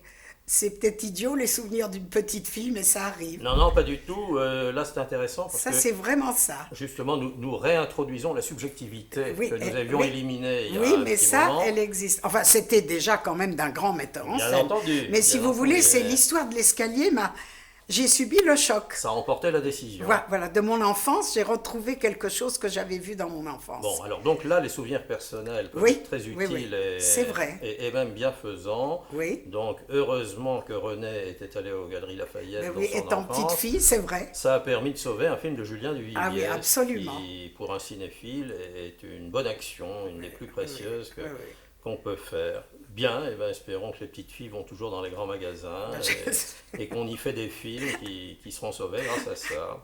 Hein. Bon, mais enfin, je connaissais Julien Duvivier, je savais que c'était un très grand metteur en scène, bien sûr. Là, on j'avais présente vu tous ses films, bien sûr. Mais celui-là m'a causé un choc, si vous voulez. Vous voyez. Et La Comtesse Marie de Benito Perojo, là, il n'y a pas les mêmes raisons autobiographiques. Non, là, j'ai sauvé parce qu'il fallait le sauver, que c'était en nitrate et qu'on n'avait rien, probablement. Oui, non, là c'est autre chose. Oui. C'est plutôt une curiosité, d'ailleurs, qu'autre chose. Oui. Mais enfin, bon, c'est vrai que c'est un film franco-espagnol, à une époque où il n'y en avait pas tellement. Et donc, là, il y avait quoi? Il y avait le négatif Je ne me souviens pas, hélas. Mais s'il n'y avait pas, j'ai fait tirer un contre-type dans ce cas-là, s'il n'y avait que le positif. Bon, donc on a un marron. Oui, sûrement, en tout cas. Sauvegardé. Bon. Un travail qui, je crois, était un gros et long travail, c'est Michel Strogoff. Ah oui, mais ça faisait partie de mes coups de cœur, vous savez bien, Mojoukine. De la mythologie personnelle de René Lichty. Voilà, absolument. Et le film était dans quel état, là? Alors, le film était dans un état moyen, je dois dire. Oui. Et ça donnait lieu à une très belle restauration. Alors, qu'est-ce qu'il a fallu faire? Il a fallu certainement, je ne me souviens plus des détails, mais je sais que ce film, j'ai beaucoup travaillé dessus parce qu'il y avait pas mal d'épisodes différents, de différentes époques, et qu'il fallait donner une espèce de continuité. Et je pense que ça a été rendu dans ce film, justement. Et je me demande s'il n'y avait pas aussi là une histoire de scènes manquantes ou de lacunes. C'est possible, c'est très possible. J'essaye de me rappeler des détails, mais le film est complet maintenant. Est-ce qu'il y a des cinémathèques étrangères où vous avez particulièrement retrouvé des choses dont vous aviez besoin? Oui, pour Casanova, je crois que c'est une cinémathèque italienne qui m'a envoyé une petite partie de Cavalier, enfin de choses, pas la chose des plus importantes du film, mais intéressante quand même. Et est-ce que vous avez travaillé avec Moscou, par exemple, à l'époque? Non, j'ai jamais travaillé. J'ai pas eu l'occasion. Parce qu'ils avaient énormément de choses. C'est vrai. Je crois. Oui. Mais ils ne les laissaient pas sortir comme ça. Non, pas beaucoup. Non. C'était très difficile d'entrer en contact avec Moscou. Et les Allemands? Les Allemands, il y avait toujours vous savez bien, Patalas qu'on pouvait lui demander. Mais j'ai pas eu besoin en tout cas. Non. Mais Patalas nous aurait aidés, ça c'est sûr. Et la Cinémathèque de Belgique Ah oui, elle m'a aidé enfin. Là, le Doubs était formidable. Des échanges. Oui. Il nous a aidés pour plusieurs films, oui. Et la Cinémathèque de Luxembourg De Luxembourg aussi, je crois, mais je ne me souviens plus des titres. Mais il y a eu un échange aussi, il y a eu des échanges. C'était une petite cinémathèque. Oui, mais récente. très courtoise, très agréable. Voilà, Fred Young, c'était encore un enfant de l'Anglois. Ah, lui, c'était non seulement un admirateur des restaurations, il était merveilleux. Oui, vous l'avez vu, vous l'avez connu d'ailleurs. Oui, on a tous connu Fred Young ici, qui était donc le fondateur de Luxembourg. Absolument. Et c'était une jolie cinémathèque, très riche en fonds français. Absolument. Des choses qu'il était mais seul il ne avoir. refusait jamais un coup de main, Fred Young. Si vous vouliez restaurer quelque chose, vous aviez besoin de lui, il participait, il vous aidait. Il a toujours été d'une loyauté, d'une gentillesse extraordinaire. Et la Cinémathèque de Lausanne Lausanne aussi d'ailleurs, mais je dois dire que Henri l'a beaucoup aidé. Oui. Donc c'était réciproque si vous voulez. C'est ça. Il a été très aidé par Henri Langlois. C'était un échange de bons procédés. Voilà. Freddy Buache, c'est ça. Oui. C'était Freddy Buache. C'était Freddy Buache, oui. À l'époque, maintenant c'est plus lui. Oui. Mais il est à la retraite maintenant, mais je crois qu'il participe un peu. Oui, il a regardé un œil sur Bien, René, avant d'arriver peut-être à nos conclusions, encore deux ou trois titres quand même, il y a des curiosités. Je vois un film là qui s'appelle J'ai tué de Roger Lyon. Qu'est-ce que c'était ça? Alors, je vais vous dire, J'ai tué de Roger Lyon, ça m'a rappelé un souvenir. J'ai trouvé dedans un acteur, c'était du nitrate bien sûr, et qui m'a bouleversée, qui s'appelait Sessue Hayakawa. Et c'est pour ça que j'ai envie de le restaurer, que je l'ai restauré, à cause de ça. Vous voyez que c'est les souvenirs de quelqu'un cinématographique qui vous donne un espèce Bien de... sûr, Oui, Sessue Hayakawa, le grand artiste japonais, exactement, qui, après avoir débuté aux États-Unis, a tourné en France, pas mal. Et c'est à cause de lui que j'ai décidé tout de suite de restaurer le film. Et est-ce qu'on a restauré La Bataille aussi, qui est le grand film français qu'il avait fait avant, je non, crois. ça, moi je ne l'ai pas restauré. J'ai peur que non. J'ai peur ça, que je La sais pas. Bataille... Mais dès que j'ai vu Sessue Hayakawa, j'ai dit tout de suite, il faut sauver ce film. J'en ai parlé, bien sûr que Vincent Pinel était d'accord, je lui en ai parlé toujours. Je venais toujours le voir, je lui disais, écoute, j'ai découvert ça, qu'est-ce que tu en penses? Oui, il faut le restaurer, tu as raison. J'aurais réagi comme Vincent, parce que Hayakawa, c'est une forte personnalité. Ça a été pour moi... Sessue Hayakawa, c'était un des grands noms internationaux. Voilà, dans l'histoire du cinéma, c'est un nom important. Oui. Louis Deluc était un des premiers à le faire connaître, et il n'a pas tellement travaillé en France. Non, c'est vrai, et moi j'ai été éblouie. Et sa femme m'a remercié, m'a envoyé une lettre de remerciement, madame, la femme du metteur en scène, madame Lyon. Enfin, ça c'est intéressant. Elle était très heureuse. Je l'avais convoquée, je savais, j'avais demandé son adresse, je lui ai demandé qu'elle vienne voir le film. Elle était très heureuse. Après Hayakawa, voici d'autres japonais pour un film qui s'appelle Harakiri, qui est un film de Marie-Louise Iribe, qui était à la fois la nièce de Paul Iribe, le grand dessinateur qui a fait du cinéma, qui était la compagne ou la femme même de Pierre Renoir, ce qui en fait la belle-sœur de Jean Renoir, et qui a fait 2 ou 3 films intéressants, dont Harakiri, qui est un film pratiquement joué uniquement par des Japonais. Oui, absolument. Ce qui pour un film français est rare, ça n'a pas dû être tellement facile. Oui, mais je la connaissais, Marie-Louise Iribe, je la connaissais de nom, je l'avais vue, et c'est toujours pareil, c'est des coups de cœur que vous avez, que vous connaissez, ou dans votre jeunesse, ou dans votre vie, ou vous l'avez lu. Alors, vous regardez ça et vous vous dites, mais est-ce qu'il y a un négatif? Est-ce qu'il y a un contre-type? Et quand il n'y en a pas, vous dites, il faut le sauver. Mais c'est grâce à ça un peu. Et Harakiri, on avait le négatif Non, je ne crois pas. Donc là, c'est encore un film sauvé de justesse. Oui, absolument. Or, c'est un film passionnant. C'est un film très original. Je crois qu'on l'avait présenté à Ciné-Mémoire il y a quelques années. Mais il n'est pas encore assez connu. Donc voilà, là, une des belles opérations de sauvetage. En plus, c'est une femme metteur en scène. Enfin, ils étaient deux, mais c'était très rare à l'époque. C'était très rare à l'époque. Donc c'était formidable. À part Germaine Dulac, je pense qu'il n'y en avait pas d'autres. Oui, alors, Harakiri, J'ai tué... allez, on va finir sur Travail de Pouctal, qui est un film énorme. Et qui a dû demander beaucoup de travail. Beaucoup de travail, alors des semaines et des semaines. Il n'y avait pas des lacunes, là, dans le matériel? C'était moyen, je crois qu'il y a eu quelques lacunes que j'ai essayé de couvrir comme j'ai pu. Les textes étaient en général, il y avait une image ou deux. Donc il fallait entièrement refaire les textes, mais c'était un film passionnant en tout cas. Vous l'avez vu, j'espère. J'ai vu Travail, oui, c'est une belle restauration. C'est une belle restauration. C'est un gros film. C'est toujours ce monsieur justement qui était merveilleux, ce monsieur Renaud qui adorait le cinéma comme moi. On se retrouvait toujours côte à côte, on était toujours d'accord et qui m'a fait des restaurations extraordinaires. J'ai parlé à lui de plusieurs... j'ai subi plusieurs interviews et j'ai toujours parlé de lui. Je crois que même un jour il a été interviewé grâce à moi, il le méritait. Très bien. Parce que quand il a pris sa retraite, j'étais très triste. Et il le méritait, c'est sûr. Et oui, et quand René Lichtig a pris sa retraite, nous avons tous été très tristes aussi. Et je pense que Travail, au fond, finalement, c'est un beau titre pour terminer l'évocation d'une carrière comme la vôtre. Ça permet de conclure sur un titre tout à fait significatif et même un peu symbolique.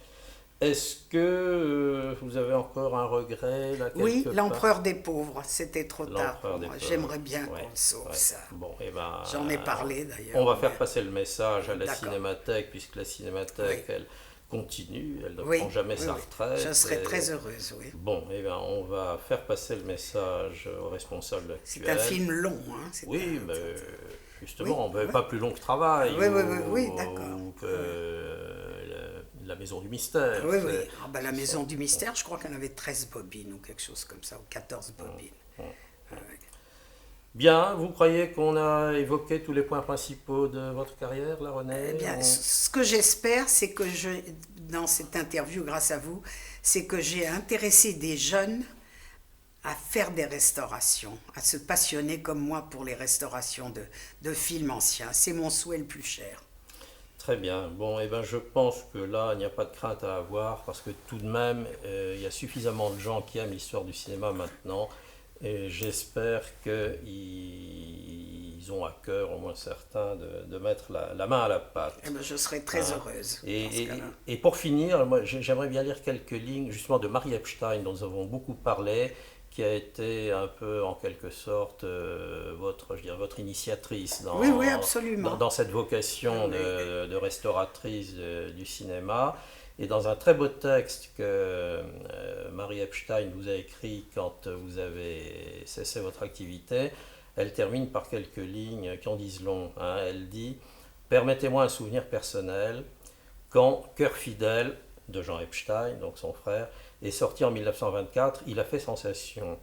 De nos jours, dans les rétrospectives de la Cinémathèque, il n'obtenait plus que le morne respect dû aux vieilles lunes. Le cœur était mort. René l'a pris en main, a retrouvé les intertitres d'origine, a remis quelques plans à leur place, fait quelques passes magiques, et, en 1991, à Pordenone, Cœur fidèle a fait sensation, le cœur battait à nouveau. René ne restaure pas les films, elle les ressuscite. Eh bien René, je crois qu'on ne peut pas mieux dire, hein, et pour avoir ressuscité tant et tant de vieux films que nous aimons, eh ben faisons comme Marie Epstein et disons merci. Je dis merci à Marie. Et à bientôt. C'est moi qui vous remercie pour ça.